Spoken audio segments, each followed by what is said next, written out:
नमस्कार बंधु मान आज मु तुमको गोटे कथा पचारिबाकू चाहूँगी। तमे केबे निजकू हारि जाइथिबा मने करिच? केबे एमिति लागिछि मो जीवन में किछि हेबनी? जदि हाँ तेबे एही 5 मिनिट कहानी तुम पाई। जदि आज एही तुमको भरोसा देई नाहंती तेबे एही वीडियो तुम पाई। Welcome to race of Odia.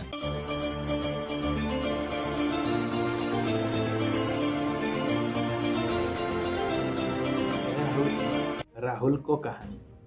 Rahul गोटे साधारण गाँ पिला। ना थिला धन, ना थिला सुजोग, केवल स्वप्न। बापा दिन मजूरिया, माँ अन्य घरे काम करती। लोके कहूथिले ये पिला द्वारा किछि हेबनी, किंतु राहुल मने मने कहूथिला गोटे दिन मु निश्चय किछि करी देखैबी। परीक्षा आसिला, फलाफल आसिला, आउ राहुल फेल हो गला। मित्र माने आगुकू बढ़ीगले, से रहीगला पछरे।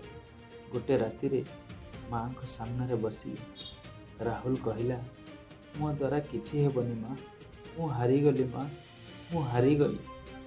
माँ ताकू देखी मात्र एतिकी कहला, पुओ हारिबा तेबे हुए जेतेबेले मनीष चेष्टा छाड़ी दिए। यही गोटे वाक्य राहुल को जीवन बदलाई देला। शेष निष्पत्ति नेला, मु पुणी आरंभ करी। दिन रे छोट काम, राति रे पढ़ा। शरीर थकी जाए किंतु स्वप्न जारी रही था। लोके हसुथिले, एबे चेष्टा करी कौन लाभ? किंतु राहुल जानिथिला समय नुहे, मनोबल सठिक हेले सफलता निश्चय आसीबो। वर्षक परे से दिन आसिला। राहुल सफल हैला। जो लोक ताकू अवहेला करुथिले सेमाने आज कहती यह होछि आम गाँ पाई गर्व।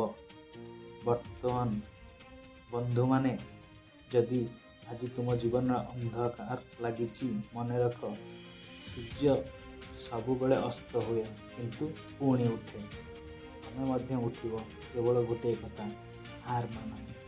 कारण तुमे हारिबा पाई नहे, जितिबा पाई जन्म होइछ। जदि एमिति किछि आगुकू बढ़िबा पाई चाहूच ताहले जीवन में किछि गोटे करी चेष्टा कर। लोके तो बहुत किछि कहिबे ना, तमे तांको कथा कोन पाई सुनुछ? तमे आगुकू बढ़ो ना, तांको इग्नोर मार। इग्नोर मारी आगुकू बढ़ी चल। वीडियोटी भल लागिले लाइक करंतु, आउ आपणको भीतर शक्ति को प्रतिदिन जगाइबाकू रेस ऑफ ओडिया को सब्सक्राइब करंतु। Thank you.